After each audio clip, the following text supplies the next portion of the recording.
नमस्कार प्रणाम जय हिंद फ्रेंड्स। मैं प्रभाकर सर और आप देख रहे हैं Prabhakar academy YouTube channel. Friends, इस वीडियो में हम लोग डिस्कस करेंगे उत्तर प्रदेश बीटीसी परीक्षा प्रश्न पत्र को फ्रेंड्स, जो कि द्वितीय सेमेस्टर 2017 में पूछा गया था फ्रेंड्स। प्रथम प्रश्न पत्र वर्तमान भारतीय समाज और प्रारंभिक शिक्षा को डिस्कस किया जाएगा फ्रेंड्स।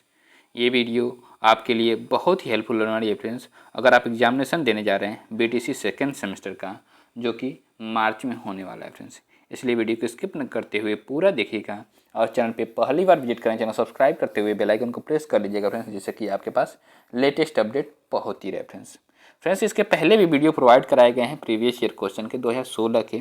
अगर उसको आपने नहीं देखा है तो प्रभाकर एकेडमी यूट्यूब चैनल पर बीटीसी सेकेंड सेमेस्टर आल सब्जेक्ट प्रीवियस ईयर क्वेश्चन के नाम से प्लेलिस्ट बना दी गई है, वहाँ से विजिट करके सारे वीडियो को देख लेंगे फ्रेंड्स, तो आप बीटीसी सेकेंड सेमेस्टर में 90+ % गेन करेंगे फ्रेंड्स। आइए वीडियो की शुरुआत करते हैं, ध्यान से देखिएगा फ्रेंड्स। आपको समय 2 घंटे मिलेगा और उसमें 50 नंबर के क्वेश्चन करने रहेंगे फ्रेंड्स, लगभग 40 क्वेश्चन। ओके फ्रेंड्स, आइए क्वेश्चन और फर्स्ट वस्तुनिष्ठ में क्या दिया गया फ्रेंड्स। क्वेश्चन और फर्स्ट, आदर्शवाद का श्रेष्ठ योगदान किस क्षेत्र में है फ्रेंड्स। तो ऑप्शन ए शिक्षण विधि में, ऑप्शन बी उद्देश्य में, ऑप्शन सी पाठ्यक्रम में, ऑप्शन डी बालक में। तो फ्रेंड्स इसका राइट ऑप्शन होगा ऑप्शन बी उद्देश्य में। क्या होगा फ्रेंड्स, राइट ऑप्शन बी उद्देश्य में होगा फ्रेंड्स। नेक्स्ट, इसके डिस्क्रिप्शन को डिस्क्रिप्शन क्या, ध्यान से देखिएगा फ्रेंड्स। आदर्शवाद का श्रेष्ठ योगदान उद्देश्य के क्षेत्र में है फ्रेंड्स। नेक्स्ट क्वेश्चन के ऊपर से करते क्वेश्चन नंबर सेकेंड है, राम मूर्ति समिति 1990 क्यों गठित हुई थी। ऑप्शन ए विश्वविद्यालय की शिक्षा में सुधार के लिए, ऑप्शन बी बालकों के पाठ्यक्रम का बोझ कम करने के लिए, ऑप्शन सी राष्ट्रीय शिक्षा नीति 1986 की समीक्षा हेतु, और ऑप्शन डी माध्यमिक शिक्षा का व्यवसायीकरण हेतु। फ्रेंड्स इसका राइट ऑप्शन होगा ऑप्शन सी राष्ट्रीय शिक्षा नीति 1986 की समीक्षा हेतु। राइट ऑप्शन सी होगा फ्रेंड्स। नेक्स्ट, इसके डिस्क्रिप्शन क्या, ध्यान देखिए फ्रेंड्स। राम मूर्ति समिति 1990 राष्ट्रीय शिक्षा नीति 1986 की समीक्षा जांच हेतु के लिए गठित की गई थी फ्रेंड्स। नेक्स्ट क्वेश्चन के ऊपर से कहते हैं question number third, Radha Krishnan आयोग की संस्तुतियाँ संबंधित थी। ऑप्शन ए उच्च शिक्षा से, ऑप्शन बी माध्यमिक शिक्षा से, ऑप्शन सी प्राथमिक शिक्षा से, ऑप्शन डी तकनीकी शिक्षा से। तो फ्रेंड्स इसका राइट ऑप्शन होगा ऑप्शन ए उच्च शिक्षा से। क्या होगा फ्रेंड्स, राइट ऑप्शन ए उच्च शिक्षा से होगा फ्रेंड्स। नेक्स्ट, इसके डिस्क्रिप्शन क्या है, ध्यान देखिएगा फ्रेंड्स। भारत में विश्वविद्यालय शिक्षा की वर्तमान स्थिति की समीक्षा करने और सुधार के लिए सिफारिशें करने के लिए राधा कृष्णन आयोग की स्थापना की गई थी फ्रेंड्स। राधा कृष्णन आयोग उच्च शिक्षा की संस्तुतियों से संबंधित थी। नेक्स्ट क्वेश्चन के ऊपर क्वेश्चन नंबर 4, वुड का आज्ञापत्र प्रकाशित हुआ था। ऑप्शन ए 19 जुलाई 1854 को, ऑप्शन बी 2 फरवरी 1835 को, ऑप्शन सी 24 नवंबर 1839 को, ऑप्शन डी 7 मार्च 1835 को। फ्रेंड्स इसका राइट ऑप्शन होगा ऑप्शन ए 19 जुलाई 1854 को। राइट ऑप्शन ये होगा फ्रेंड्स। नेक्स्ट, इसके डिस्क्रिप्शन को डिस्क्रिप्शन क्या है, ध्यान देखिएगा फ्रेंड्स। वुड का आज्ञापत्र बोर्ड ऑफ कंट्रोल के प्रधान चार्ल्स वुड द्वारा 19 जुलाई 1854 को जारी किया गया था। इसे भारत में अंग्रेजी शिक्षा की मैग्ना कार्टा के रूप में माना जाता है। नेक्स्ट क्वेश्चन के ऊपर क्वेश्चन नंबर 5, राष्ट्रीय महिला शिक्षा समिति 1958 की अध्यक्ष थी। Option A Hansa Mehta, option B Durgabai Deshmukh, option C Sucheta Kripalani, option D Acharya Ramamurti. Friends इसका राइट ऑप्शन होगा option B Durgabai Deshmukh. Right option B होगा फ्रेंड्स। नेक्स्ट, इसके डिस्क्रिप्शन क्या है, ध्यान से देखिएगा फ्रेंड्स। दुर्गाबाई देशमुख की अध्यक्षता में 1958 में राष्ट्रीय महिला परिषद की स्थापना की थी। भारतीय राष्ट्रीय महिला परिषद पूरे देश में महिलाओं की स्थिति में सुधार के लिए काम करती है। नेक्स्ट क्वेश्चन का क्वेश्चन नंबर 6, ब्रेल लिपि द्वारा शिक्षा प्रदान की जाती है। ऑप्शन ए गूंगों को, ऑप्शन बी बहरों को, ऑप्शन सी अंधों को, ऑप्शन डी इनमें से कोई नहीं। तो फ्रेंड्स इसका राइट ऑप्शन होगा फ्रेंड्स ऑप्शन सी अंधों को। राइट ऑप्शन सी अंधों को ब्रेल लिपि द्वारा शिक्षण प्रदान किया जाता है फ्रेंड्स। नेक्स्ट, इसके डिस्क्रिप्शन को ध्यान से देखिएगा फ्रेंड्स। ब्रेल लिपि द्वारा मुख्य रूप से दृष्टिबाधित बच्चों या लोगों को शिक्षा देने के लिए सांकेतिक भाषा के रूप में उपयोग किया जाता है। इस लिपि का आविष्कार 1824 में एक नेत्रहीन फ्रांसीसी लेखक लुई ब्रेल द्वारा किया गया था। नेक्स्ट क्वेश्चन का प्रश्न करते हैं क्वेश्चन नंबर 7। उत्तर प्रदेश में जिला प्राथमिक शिक्षा का कार्यक्रम प्रारंभ की गई थी। ऑप्शन ए सन 1965 से 66 में, ऑप्शन बी सन 1957 से 98 में, ऑप्शन सी सन 1990 से 91 में, ऑप्शन डी सन 2000 में। फ्रेंड्स इसका राइट ऑप्शन होगा ऑप्शन बी सन 1957 97 98 में। राइट ऑप्शन बी होगा फ्रेंड्स। उत्तर प्रदेश जिला प्राथमिक शिक्षा कार्यक्रम की प्रारंभ की गई थी। नेक्स्ट डिस्क्रिप्शन को डिस्कस करते। डिस्क्रिप्शन क्या फ्रेंड्स ध्यान से देखिएगा फ्रेंड्स। उत्तर प्रदेश में जिला प्राथमिक शिक्षा कार्यक्रम का प्रारंभ 1997-98 में विश्व बैंक की सहायता से की गई थी। पहले चरण में इस परियोजना को केवल उन्हीं जनपदों में लागू किया गया जो साक्षरता स्तर में अत्यंत पिछड़े थे। उत्तर प्रदेश में इन जिलों की संख्या 18 है फ्रेंड्स। पहला क्या है? महाराजगंज, गोंडा, सिद्धार्थनगर, बदायूं, लखीमपुर खीरी, ललितपुर, बस्ती, मुरादाबाद, शाहजहांपुर, सोनभद्र, देवरिया, बरेली, रायबरेली, हमीरपुर, सुल्तानपुर, बहराइच, बाराबंकी तथा रामपुर। नेक्स्ट क्वेश्चन का प्रश्न करते क्वेश्चन नंबर 8। क्वेश्चन नंबर 8 क्या है फ्रेंड्स? शिक्षा में अपव्यय तथा अवरोधन पर अपना सुझाव दिया था। ऑप्शन ए हाटोंग समिति ने, ऑप्शन बी कोठारी आयोग ने, ऑप्शन सी राधा कृष्णन आयोग ने और ऑप्शन डी वुड के घोषणा पत्र ने। तो फ्रेंड्स इसका राइट ऑप्शन होगा ऑप्शन ए हाटोंग समिति ने। राइट ऑप्शन ए होगा फ्रेंड्स। नेक्स्ट इसके डिस्क्रिप्शन को डिस्कस करते। डिस्क्रिप्शन क्या ध्यान देखिए फ्रेंड्स। शिक्षा में अपव्यय तथा अवरोधन पर हाटोंग समिति ने अपना सुझाव दिया था। प्राथमिक शिक्षा के पूरी होने से पहले किसी भी स्तर पर बच्चों की समय से पहले वापसी को अपव्यय कहा जाता है। एक वर्ष से अधिक की अवधि के लिए एक ही कक्षा में एक बच्चे के प्रतिधारण को अवरोधन कहते हैं। नेक्स्ट क्वेश्चन के प्रश्न करते क्वेश्चन नंबर 9।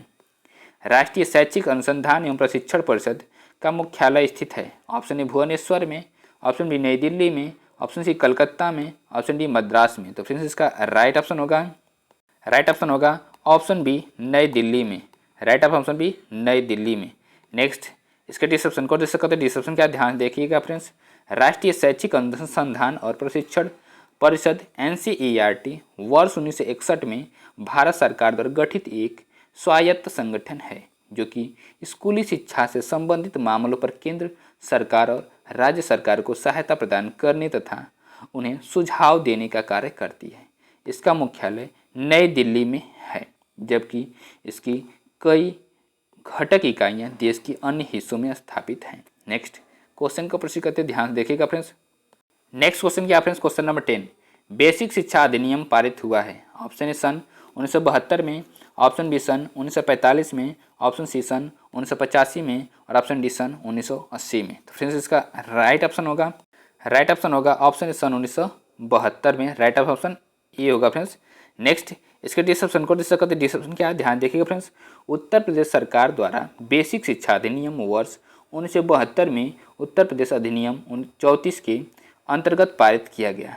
इसका मुख्य उद्देश्य हाई स्कूल या इंटरमीडिएट कॉलेजों के अलावा अन्य स्कूलों में बेसिक शिक्षा प्रदान करने का आयोजन, नियंत्रण व समन्वय करना है। नेक्स्ट क्वेश्चन का प्रश्न करते क्वेश्चन नंबर 11। शिक्षकों हेतु राष्ट्रीय पुरस्कार का प्रारंभ किया गया।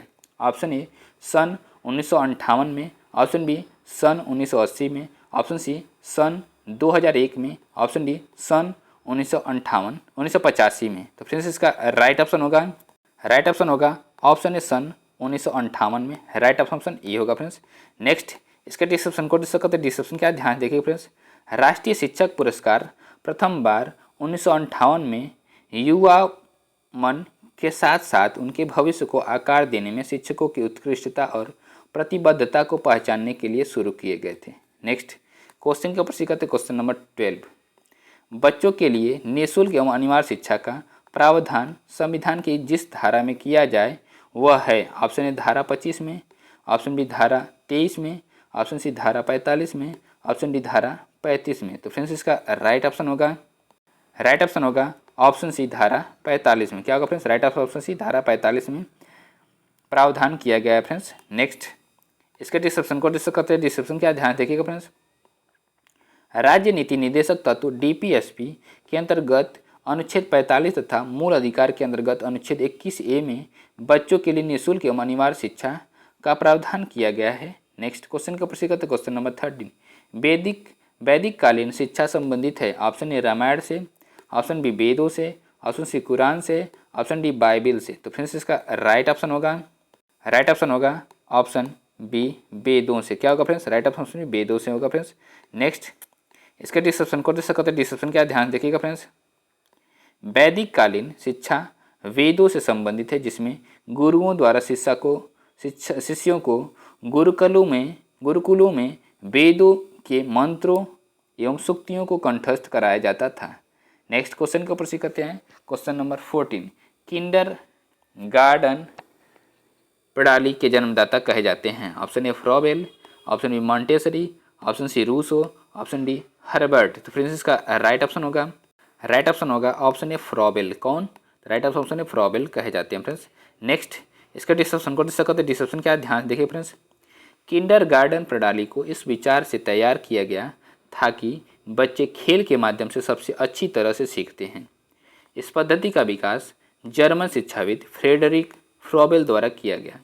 जर्मन भाषा में किंडरगार्टन का शाब्दिक अर्थ है बच्चों का बगीचा। नेक्स्ट क्वेश्चन का प्रश्न करते क्वेश्चन नंबर 15। क्वेश्चन नंबर 15 क्या फ्रेंड्स? पांडिचेरी में किस महान शिक्षा शास्त्री ने आश्रम की स्थापना की फ्रेंड्स? तो ऑप्शन महात्मा गांधी ने, ऑप्शन बी स्वामी विवेकानंद ने, ऑप्शन सी आचार्य विनोबा भावे ने, ऑप्शन डी श्री अरविंद घोष ने। फ्रेंड्स इसका राइट ऑप्शन होगा ऑप्शन डी श्री अरविंद घोष ने। राइट ऑप्शन डी होगा फ्रेंड्स। नेक्स्ट इसके डिस्क्रिप्शन को डिस्कस करते। डिस्क्रिप्शन क्या ध्यान देखिएगा फ्रेंड्स। महान शिक्षा शास्त्री की श्री अरविंद घोष ने वर्ष 1928 में पांडिचेरी में अरविंद आश्रम या शिक्षा की स्थापना की। नेक्स्ट क्वेश्चन के ऊपर सीखते ध्यान देखिएगा फ्रेंड्स। क्वेश्चन नंबर 16 जो है फ्रेंड्स अति लघुत्तरीय प्रश्न की शुरुआत हो चुकी है फ्रेंड्स। क्वेश्चन नंबर 16 क्या है ध्यान से देखिएगा फ्रेंड्स। पाठशाला को क्या है फ्रेंड्स? पाठशाला को बाग, शिशु को पौधा और शिक्षक को माली कहने वाले विचारक का नाम लिखिए फ्रेंड्स। क्या है ध्यान से देखिएगा फ्रेंड्स। जर्मन शिक्षाविद फ्रेडरिक फ्रॉबेल के अनुसार स्कूल एक बाग है, अध्यापक एक माली है तथा उसमें पढ़ने वाला बच्चे पौधों के समान हैं। Rousseau, Froebel, Maria Montessori, John Dewey, Mahatma Gandhi आदि कुछ महान विचारकों ने शिक्षा के लिए करके सीखने के सिद्धांत को माना है फ्रेंड्स। नेक्स्ट क्वेश्चन के ऊपर सीखते क्वेश्चन नंबर 17। प्रयोजनवाद किसमें आस्था नहीं रखता है? आंसर क्या फ्रेंड्स? तो प्रयोजनवाद जीवन की वास्तविक परिस्थितियों में विश्वास रखता है, जबकि समाज में व्याप्त रूढ़ियों, मान्यताओं, बंधनों, परंपराओं, अंधविश्वासों आदि में कोई आस्था नहीं रखता है। नेक्स्ट क्वेश्चन के ऊपर सीखते क्वेश्चन नंबर 18। प्रश्न शिक्षण विधि के जनक कौन है? प्रश्न शिक्षण विधि के जनक कौन है फ्रेंड्स? तो आंसर ध्यान से देखिएगा फ्रेंड्स।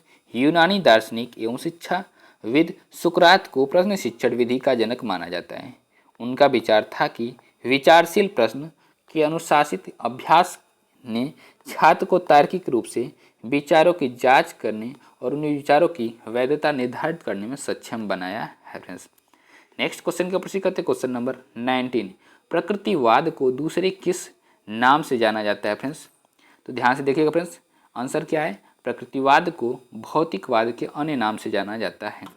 प्रकृतिवाद केवल भौतिक दुनिया को ही वास्तविक मानता है, यह मन और आत्मा जैसी अमूर्त धारणाओं को नहीं मानता फ्रेंड्स। नेक्स्ट क्वेश्चन का प्रश्न करते क्वेश्चन नंबर 20। फ्रॉबेल ने किंडरगार्टन कब प्रारंभ किया? तो आंसर क्या फ्रेंड्स? ध्यान से देखिएगा। फ्रॉबेल के अनुसार शिक्षण का उद्देश्य मनुष्य में निहित शक्तियों का निरंतर विकास करना है, न कि उसको और अधिक ज्ञान प्रदान करना।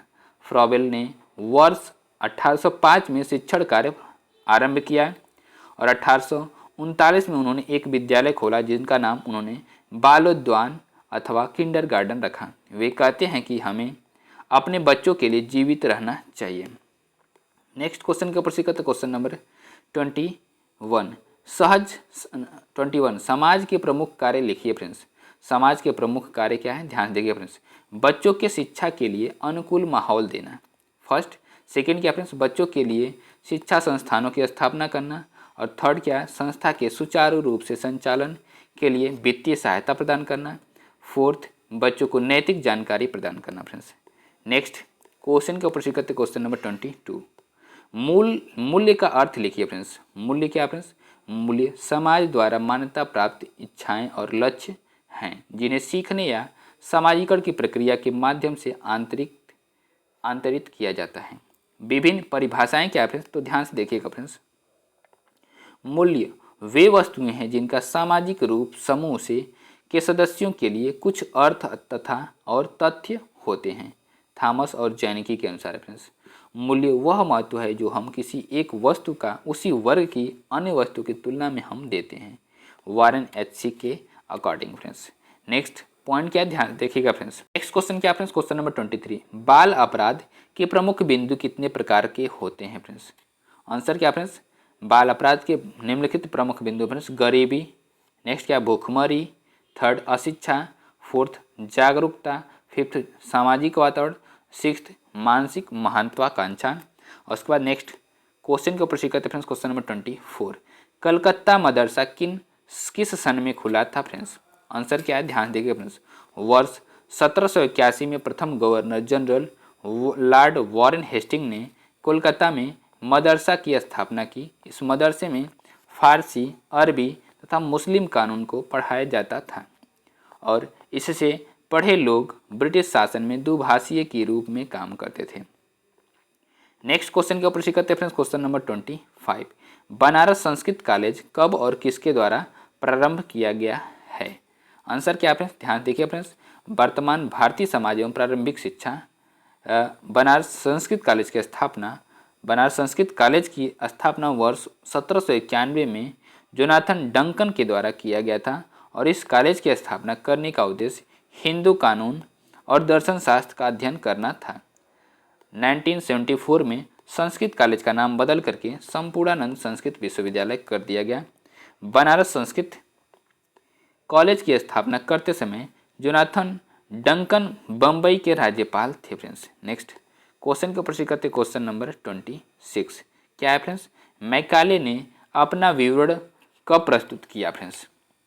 आंसर क्या है? ध्यान देखिए फ्रेंड्स। लॉर्ड मैकाले का विवरण पत्र क्या है? मैकाले ने अपना विवरण पत्र 2 फरवरी 1835 को गवर्नर जनरल को पेश किया। लॉर्ड मैकाले को शिक्षा समिति के प्रमुख के रूप में नियुक्त किया गया था और भारत के लिए नई शिक्षा प्रणाली तैयार करने का कार्य किया गया। लॉर्ड मैकाले द्वारा प्रस्तुत शिक्षा नीति को अधोगामी निस्पंदन का सिद्धांत के नाम से जाना जाता है फ्रेंड्स, जिसका अर्थ है शिक्षा का प्रवाह उच्च वर्ग से निम्न वर्ग की तरफ है। शिक्षा का प्रवाह उच्च वर्ग से निम्न वर्ग की तरफ है फ्रेंड्स। मैकाले का उद्देश्य था भारत के उच्च वर्ग तथा मध्यम वर्ग के एक छोटे से हिस्से को शिक्षित करना ताकि ऐसा वर्ग तैयार हो जो रंग और खून से भारतीय हो लेकिन विचारों, नैतिकता तथा बुद्धिमत्ता से अंग्रेज हो फ्रेंड्स। नेक्स्ट क्वेश्चन का प्रश्न करते क्वेश्चन नंबर 27। वुड घोषणा पत्र के आधार पर कंपनी ने शिक्षा नीति कब घोषित की थी फ्रेंड्स? आंसर क्या है? ध्यान देखिएगा फ्रेंड्स। वुड घोषणा पत्र के आधार पर कंपनी की शिक्षा नीति क्या थी फ्रेंड्स? तो सन 1854 में सर चार्ल्स वुड ने अंग्रेजी शिक्षा के प्रचार प्रसार और महिलाओं की शिक्षा के लिए वर्तमान गवर्नर जनरल लॉर्ड डलहौजी को एक पत्र लिखा जिसे वुड का घोषणा पत्र कहा गया।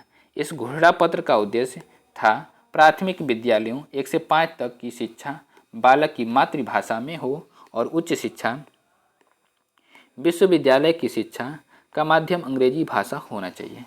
वुड के घोषणा पत्र में यूरोपीय ज्ञान का प्रसार, जन शिक्षा प्रसार, प्राच्य शिक्षा को बढ़ावा देना, महिला और व्यावसायिक शिक्षा को बढ़ावा देना था। वुड डिस्पैच के घोषणा पत्र का भारतीय शिक्षा का मैग्ना कार्टा कहा जाता है फ्रेंड्स।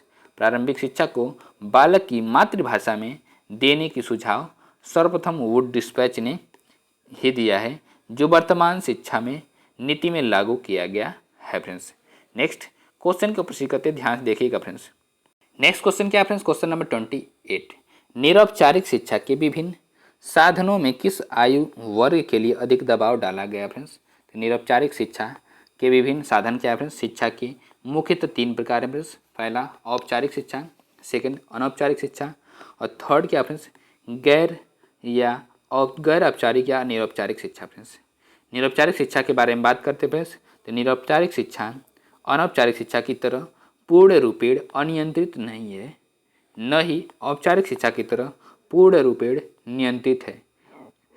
निरौपचारिक शिक्षा में नियंत्रण के साथ अनियंत्रण होता है, और निरौपचारिक शिक्षा में आयु, स्थान, शिक्षण विधि आदि में कोई नियंत्रण नहीं होता, परंतु पाठ्यक्रम, परीक्षा आदि क्षेत्रों में नियंत्रण होता है। निरौपचारिक शिक्षा बराबर क्या होती है? औपचारिक शिक्षा प्लस अनौपचारिक शिक्षा। निरौपचारिक शिक्षा के विभिन्न प्रकार हैं, जैसे प्रौढ़ शिक्षा, सतत शिक्षा, खुली शिक्षा और दूरस्थ शिक्षा। मुक्त विश्वविद्यालय, शैक्षिक रेडियो, शैक्षिक दूरदर्शन आदि इसके अंतर्गत विद्यार्थी को विद्यालय में शिक्षा ग्रहण करने नहीं आना पड़ता, बल्कि वह अपने स्थान पर रह करके स्वतंत्र तरीके से शिक्षा ग्रहण कर सकता है। निरौपचारिक शिक्षा के लिए आयु की कोई बाध्यता नहीं है। फ्रेंड्स नेक्स्ट क्वेश्चन के ऊपर करते क्वेश्चन नंबर 29।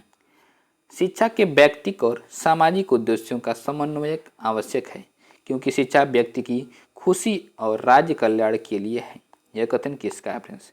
तो ध्यान से देखिएगा फ्रेंड्स, शिक्षा के व्यक्तिक और सामाजिक उद्देश्यों का समन्वय आवश्यक है, क्योंकि शिक्षा व्यक्ति की खुशी और राज्य कल्याण के लिए कथन है। यह कथन महान दार्शनिक प्लेटो का है। प्लेटो ने शिक्षा को मनुष्य के सर्वांगीण विकास का एक माध्यम बताया। फ्रेंड्स प्लेटो का कहना है कि शिक्षा के माध्यम से ही किसी देश, राज्य या प्रदेश में नैतिक व्यवस्था को बनाए रखना संभव है। प्लेटो का मानना है शिक्षा ही नैतिक सुधार का एकमात्र माध्यम है। इसके द्वारा मानवीय आत्मा को किसी भी दिशा में रूपांतरित किया जा सकता है। शिक्षा के सामाजिक उद्देश्यों का जन्म शिक्षा के व्यक्तिगत उद्देश्यों की प्रतिक्रिया के परिणाम स्वरूप हुआ है। इस उद्देश्य के समर्थक व्यक्ति की अपेक्षा समाज को ऊंचा मानते हैं। उनका अटल विश्वास है कि व्यक्ति स्वभाव से सामाजिक प्राणी है। नेक्स्ट क्वेश्चन के ऊपर करते क्वेश्चन नंबर 30। प्राथमिक शिक्षा कब प्रारंभ होती है? फ्रेंड्स प्राथमिक शिक्षा कब प्रारंभ होती है? फ्रेंड्स प्राथमिक शिक्षा का प्रारंभ जब बालक 5 वर्ष की आयु पूरा कर लेता है तब की जाती है, परंतु वर्तमान समय में शिक्षा का अधिकार अधिनियम 2009 के द्वारा प्राथमिक शिक्षा प्रारंभ करने की आयु को 6 वर्ष माना गया है। जब बालक 6 वर्ष आयु पूर्ण कर लेता है तो उससे प्राथमिक शिक्षा प्रारंभ करने की उम्मीद की जाती है। नेक्स्ट पॉइंट क्या फ्रेंड्स? आरटीई के अनुसार, राइट टू एजुकेशन के अनुसार प्राथमिक शिक्षा 6 से 14 वर्ष तक की दी जाती है। Friends free and compulsory education. Next question क्या फ्रेंड्स ध्यान से देखिएगा। फ्रेंड्स लघुत्तरीय क्वेश्चन, लघुत्तरीय प्रश्न का शुरुआत होगा फ्रेंड्स, जो क्वेश्चन नंबर 31 क्या है ध्यान से देखिएगा। माध्यमिका शिक्षा आयोग के अध्यक्ष कौन थे? इसकी नियुक्ति कब हुई थी? फ्रेंड्स तो ध्यान से देखिएगा फ्रेंड्स, माध्यमिक शिक्षा आयोग के अध्यक्ष डॉक्टर ए लक्ष्मण स्वामी मुदालियर थे, और इसलिए इस आयोग को मुदालियर आयोग भी कहा जाता है। भारत सरकार ने 23 सितंबर 1952 को माध्यमिक शिक्षा आयोग की स्थापना की थी। इसका कार्य माध्यमिक स्तर की शिक्षा व्यवस्था संरचना की जांच करना और तत्कालीन समस्याओं का पता लगा करके इसके संदर्भ में भारत सरकार को आवश्यक सुझाव देना था। फ्रेंड्स माध्यमिक शिक्षा आयोग के सुझाव क्या क्या है ध्यान देखिएगा फ्रेंड्स। फर्स्ट 4 या 5 की प्राइमरी शिक्षा, 4 या 4 या 5 वर्ष की प्राइमरी शिक्षा, और सेकंड क्या फ्रेंड्स सेकेंडरी शिक्षा के 2 भाग होने चाहिए। थर्ड वस्तुनिष्ठ एमसीक्यू परीक्षण पद्धति को अपनाना चाहिए, और फोर्थ संख्यात्मक अंक देने के बजाय सांकेतिक अंक दिया जाए। नेक्स्ट क्वेश्चन के ऊपर सीखते friends question number 32। Hunter commission की विशेषता क्या थी? हंटर आयोग की गुण विशेषताएं क्या है ध्यान देखिए फ्रेंड्स। आयोग ने भारतीय शिक्षा में ईसाई मिशनरियों को प्रमुख स्थान न देने के कारण भारतीयों के साथ काफ़ी उदारता दिखाई, क्योंकि वे अब शिक्षा की आड़ में ईसाई धर्म का प्रचार नहीं कर सकते थे। सेकंड क्या फ्रेंड्स, आयोग ने स्त्री शिक्षा, मुस्लिम शिक्षा, प्रौढ़ शिक्षा, हरिजन, पिछड़ी जातियों व आदिवासियों की शिक्षा के संबंध में जो उनसे इनके विकास में बड़ी मदद मिली थी फ्रेंड्स। नेक्स्ट थर्ड पॉइंट क्या फ्रेंड्स, आयोग ने प्राथमिक शिक्षा के पाठ्यक्रम में कृषि, भौतिक शास्त्र, चिकित्सा, क्षेत्र मिति, बही खाता आदि विषयों पर समावेश कर उसे व्यवहारिक एवं जीवन उपयोगी बना दिया फ्रेंड्स। फोर्थ क्या फ्रेंड्स, पाठ्यक्रम में व्यवसायी विषयों को जोड़कर बालक को स्वावलंबी बनाया। नेक्स्ट पॉइंट क्या फ्रेंड्स, हंटर कमीशन भारत में शिक्षा के विकास में एक महत्वपूर्ण मोड़ था और इस आयोग ने शिक्षा प्रणाली में कई महत्वपूर्ण बदलाव लाए जिनका प्रभाव आज भी देखा जा सकता है। क्वेश्चन नंबर 33 क्या फ्रेंड्स, वुड की घोषणा पत्र के 4 दोष कौन कौन से हैं, ध्यान देंगे फ्रेंड्स। वुड के घोषणा पत्र के दोष, घोषणा पत्र में अंग्रेजी शिक्षित लोगों को नौकरियों में रखी गई थी। इससे अंग्रेजी का महत्व बढ़ गया और देसी भाषाओं का स्थान गौड़ बन गया फ्रेंड्स। नेक्स्ट पॉइंट क्या फ्रेंड्स, घोषणा पत्र में लंदन विश्वविद्यालय को आदर्श मानकर विश्वविद्यालयों की स्थापना का सुझाव दिया गया। इससे तक्षशिला या नालंदा प्राचीन प्रकार के विश्वविद्यालयों की स्थापना का विचार समाप्त हो गया फ्रेंड्स। नेक्स्ट थर्ड पॉइंट क्या फ्रेंड्स, शिक्षा की संपूर्ण जिम्मेदारी सरकार को सौंपकर शिक्षा को पूर्णतया राज्य के अधीन करके उस पर नौकरशाही का आधिपत्य स्थापित कर दिया गया फ्रेंड्स। फोर्थ क्या फ्रेंड्स, शिक्षा के महत्व के साथ ईसाई धर्म और साहित्य का प्रचार भी बढ़ा और लोगों को ईसाई बनने के लिए प्रेरित किया गया फ्रेंड्स। नेक्स्ट क्वेश्चन के ऊपर से करते क्वेश्चन नंबर 34, मैकाले को भारतीय शिक्षा का अग्रदूत माना जाता है। लिखिए फ्रेंड्स क्या है, ध्यान से देखिए फ्रेंड्स, आंसर क्या है। मैकाले को भारतीय शिक्षा का अग्रदूत माना जाता है क्योंकि वह पहला अंग्रेज विद्वान था जिसके विचारों से प्रभावित होकर के एक ऐसी सरकारी नीति निर्धारित हुई जिससे पाश्चात्य विवाद खत्म हो गया और आधुनिक अंग्रेजी शिक्षा की नींव पड़ गई फ्रेंड्स। नेक्स्ट पॉइंट क्या है, ध्यान देखिएगा फ्रेंड्स। पॉइंट क्या फ्रेंड्स, मैकाले के विवरण पत्र ने भारत के लिए पाश्चात्य ज्ञान विज्ञान के द्वार खोल दिए फ्रेंड्स। थर्ड क्या है, अंग्रेजी शिक्षा ने भारत जनमानस में समानता, स्वतंत्रता और बंधुत्व की भावनाएं उत्पन्न करके उनमें राजनैतिक जागृति उत्पन्न की। यदि भारत में अंग्रेजी शिक्षा का प्रादुर्भाव न हुआ होता तो भारत में स्वतंत्रता संग्राम भी कभी न छिड़ता। नेक्स्ट क्वेश्चन के ऊपर से करते क्वेश्चन नंबर 35, मिशनरी स्कूलों की विशेषताएं लिखिए फ्रेंड्स। आंसर क्या फ्रेंड्स, ध्यान देखिएगा, मिशनरी स्कूलों की विशेषताएं। फर्स्ट क्या है, मिशनरी स्कूलों को ही कक्षा शिक्षण प्रणाली शुरू करने का श्रेय जाता है। सेकंड, मिशनरी स्कूलों में आधुनिक शिक्षण विधियों का प्रयोग किया जाता है। थर्ड, मिशनरी स्कूलों में गरीब और मेधावी छात्रों को छात्रवृत्ति प्रदान किया जाता है। फोर्थ क्या है, मिशनरी स्कूलों में शिक्षा का स्तर उच्च होता है, शिक्षक योग्य और अनुभवी होते हैं। फिफ्थ क्या है फ्रेंड्स, मिशनरी स्कूलों में धार्मिक शिक्षा को विशेष महत्व दिया जाता है और छात्रों को ईसाई धर्म के सिद्धांतों और मूल्यों से परिचित कराया जाता है। सिक्स क्या फ्रेंड्स, मिशनरी स्कूलों में प्राथमिक स्कूलों में शिक्षा का माध्यम भारतीय भाषाएं थी फ्रेंड्स।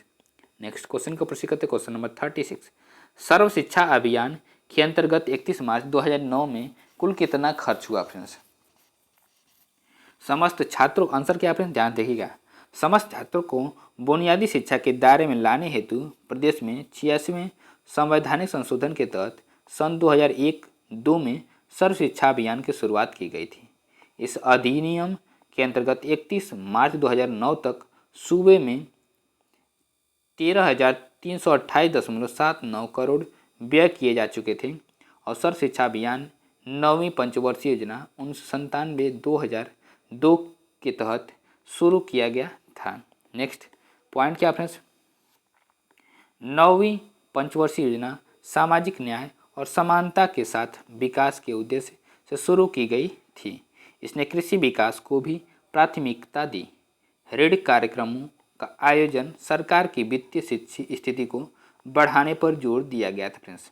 और सर्व शिक्षा अभियान के तहत सरकारी आंकड़ों के अनुसार 2011 तक 3,66,559 नए विद्यालय खोले जा चुके थे फ्रेंड्स और 2,81,943 विद्यालयों हेतु भवन बनवाए जा चुके थे और 12,77,072 कमरे बनवाए जा चुके थे फ्रेंड्स और 1,92,486 स्कूलों में स्वच्छ जल की व्यवस्था की जा चुकी थी और 3,19,607 स्कूलों में शौचालय का प्रावधान किया जा चुका था। सर्वेक्षण के आंकड़े यह भी बताते हैं कि अब तक 11,30,000 नए शिक्षक नियुक्त किए जा चुके थे और लगभग 10 करोड़ बच्चों को प्रतिवर्ष निःशुल्क पाठ्यक्रमों को वितरित करने की व्यवस्था की जा चुकी थी फ्रेंड्स। नेक्स्ट क्वेश्चन का प्रश्न करते क्वेश्चन नंबर 37। बाल अपराध कब और किससे निर्धारित किया, किसने निर्धारित किया फ्रेंड्स?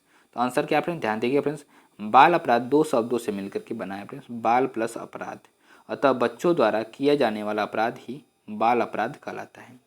दूसरे शब्दों में जब किसी बच्चे द्वारा कानून या समाज के खिलाफ कोई कार्य किया जाता है तब उसे बाल अपराध की संज्ञा दी जाती है। भारत में बाल न्याय अधिनियम 1986 संशोधित 2000 के तहत 16 वर्ष की आयु तक के बालकों एवं 18 वर्ष की आयु तक की बालिकाओं द्वारा किए गए कानून विरोधी कार्यबाल अपराध की श्रेणी में आते हैं।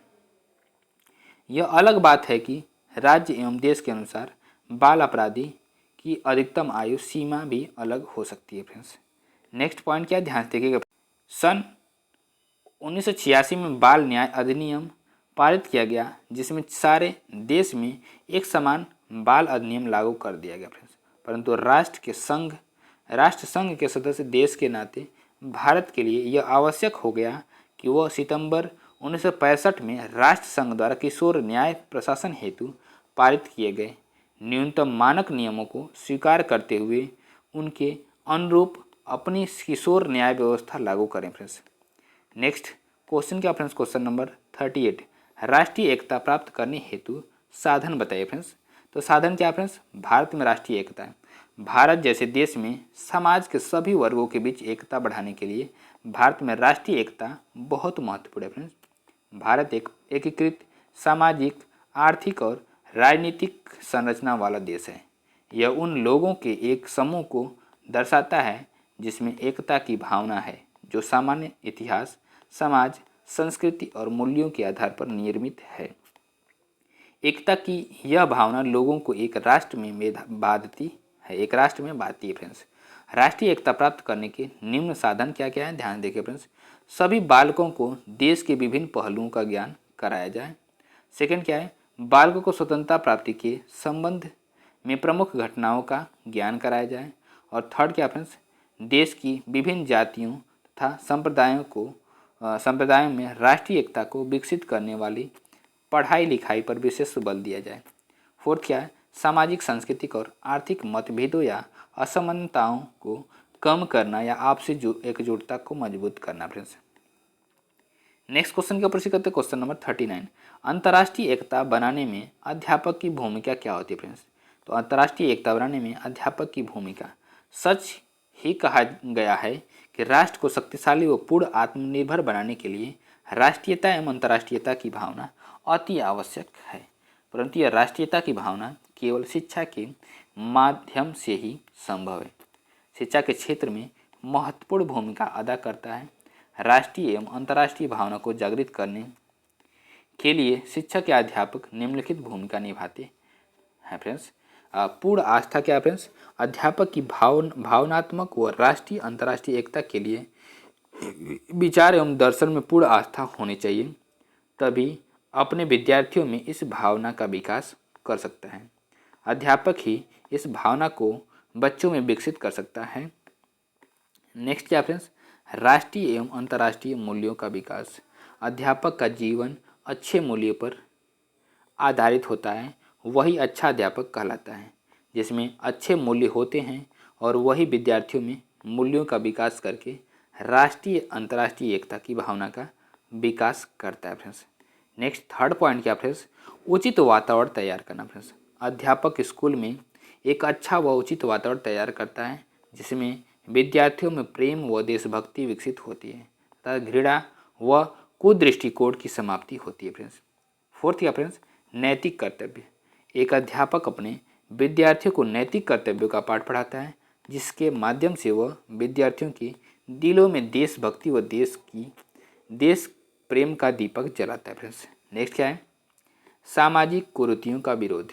अध्यापक वर्ग सामाजिक कुरीतियों के द्वारा देश में होने वाले हानिकारक प्रभाव से अवगत होता है फ्रेंड्स, अवगत करवाता है जिससे विद्यार्थियों को अच्छाई व बुराई का ज्ञान होता है। वह देश में इन कुरीतियों को दूर करने के लिए उन्हें प्रेरणा मिलती है, जिसके कारण उनमें राष्ट्रीय अंतर्राष्ट्रीय एकता की भावना उत्पन्न होती है। 6 क्या फ्रेंड्स, जीवन दर्शन। ध्यान से देखिएगा फ्रेंड्स, अध्यापक के जीवन दर्शन का विद्यार्थियों के जीवन पर बड़ा प्रभाव पड़ता है। अध्यापक के जीवन दर्शन में राष्ट्र प्रेम, राष्ट्रीय एकता व भावनात्मक एकता की झलक दिखाई देनी चाहिए। बच्चों के ऊपर इस दर्शन का प्रभाव प्रेम व एकता के प्रभाव के रूप में दिखाई पड़ता है। नेक्स्ट 7 नंबर क्या फ्रेंड्स, भाषा नीति का विकास। अध्यापक विद्यार्थियों में भाषा नीति का विकास करता है। भाषा नीति द्वारा अध्यापक अपने विद्यार्थियों में राष्ट्रीय भाषा को प्रोत्साहित करके राष्ट्रीय अंतर्राष्ट्रीय प्रक्रम जागृत करते हैं। नेक्स्ट क्वेश्चन नंबर 8 क्या फ्रेंड्स, साहित्य का ज्ञान। अध्यापक अपने विद्यार्थियों को साहित्य का ज्ञान कराता है तथा साहित्य की सहायता से ही राष्ट्रीय प्रेम, अंतर्राष्ट्रीय प्रेम, राष्ट्रीय व अंतर्राष्ट्रीय भक्ति का बोध विद्यार्थियों को कराता है। नेक्स्ट मातृभाषा के बारे में बात करते हैं फ्रेंड्स। तो राष्ट्रीय व अंतर्राष्ट्रीय एकता की भावना का विकास करने के लिए अति आवश्यक है कि अध्यापक मातृभाषा को महत्व देकर के राष्ट्रीयता का पाठ पढ़ाएं तथा इसके माध्यम से राष्ट्रभाषा को महत्व दे। इस प्रकार अध्यापक मातृभाषा के माध्यम से राष्ट्रीय भाषा को महत्व देकर के राष्ट्रीयता व अंतर्राष्ट्रीयता का पाठ बच्चों को पढ़ाता है। नेक्स्ट क्वेश्चन के ऊपर करते हैं फ्रेंड्स, क्वेश्चन नंबर 10, मूल्य का अर्थ लिखिए फ्रेंड्स। आंसर क्या फ्रेंड्स, ध्यान से देखिएगा। मूल्य किसी भौतिक वस्तु अथवा मानसिक अवस्था की उस गुण का बोध कराता है जिसके द्वारा मनुष्य की आवश्यकताओं एवं इच्छाओं की पूर्ति होती है। यह नियमों का समूह होता है जो सही गलत को निर्देशित करता है। इस आधार पर समाज द्वारा निर्धारित विश्वास है जिसे समय या व्यक्ति के द्वारा अच्छा समझा जाता है। मूल्य की आवश्यकता क्या है फ्रेंड्स, मूल्य हमें दिशा और उद्देश्य के साथ जीने में मदद करते हैं, एक मार्गदर्शक कंपास की तरह फ्रेंड्स। नेक्स्ट क्या है, हमारे जीवन में जो कुछ भी चल रहा है, हमारे मूल्य हमें आगे का रास्ता दिखा सकते हैं और बेहतर विकल्प चुनने में मदद कर सकते हैं। मूल्य हमारे स्वयं की भावना से जुड़े हुए हैं और वे हमारे मानसिक स्वास्थ्य के लिए आवश्यक हैं फ्रेंड्स। मूल्य का महत्व क्या है, ध्यान देखिए फ्रेंड्स। मूल्यों के अभाव में मानव जीवन व्यर्थ है। मूल्यों के विकास द्वारा ही बालकों एवं मनुष्यों का एक आदर्श नागरिक बनाया जा सकता है फ्रेंड्स। मूल्यों के महत्व निम्न है फ्रेंड्स, ध्यान से देखिएगा फ्रेंड्स। व्यक्तिगत विकास के मूल्यों की अहम किरदार होता है फ्रेंड्स। इसके माध्यम से सामाजिक, राजनीतिक, आर्थिक तथा मानवीय मूल्यों का विकास होता है फ्रेंड्स। सेकंड क्या फ्रेंड्स, मानवता के विकास में मूल्य महत्वपूर्ण योगदान देते हैं। इससे राष्ट्र के अंतर्गत ही नहीं बल्कि समस्त विश्व में शक्ति कायम करने एवं विश्व बंधुत्व की भावना के विकास में महत्वपूर्ण होता है friends. Next 3rd number point क्या फ्रेंड्स, शिक्षा सुधार में मूल्यों का महत्व अत्यंत व्यापक है फ्रेंड्स। इसके द्वारा बालकों में अनुशासन का बोध कराया जाना आसान होता है फ्रेंड्स। और 4th नंबर क्या फ्रेंड्स, मूल्य समाज में एकरूपता ला करके व्यक्ति को व्यवस्थित, संगठित एवं सशक्त बनाते हैं। किसी व्यक्ति की बहुमुखी क्रियाओं को निर्देशित भी करते हैं फ्रेंड्स। नेक्स्ट वीडियो को हम यहीं पे एंड करते हैं फ्रेंड्स। वीडियो को देखने के लिए बहुत बहुत धन्यवाद। और चैनल पे पहली बार विजिट करें, चैनल सब्सक्राइब करते हुए बेल आइकन को प्रेस कर लीजिएगा फ्रेंड्स, जिससे कि आपके पास लेटेस्ट अपडेट पहुंचती रहे फ्रेंड्स। नमस्कार, bye bye, good night friends.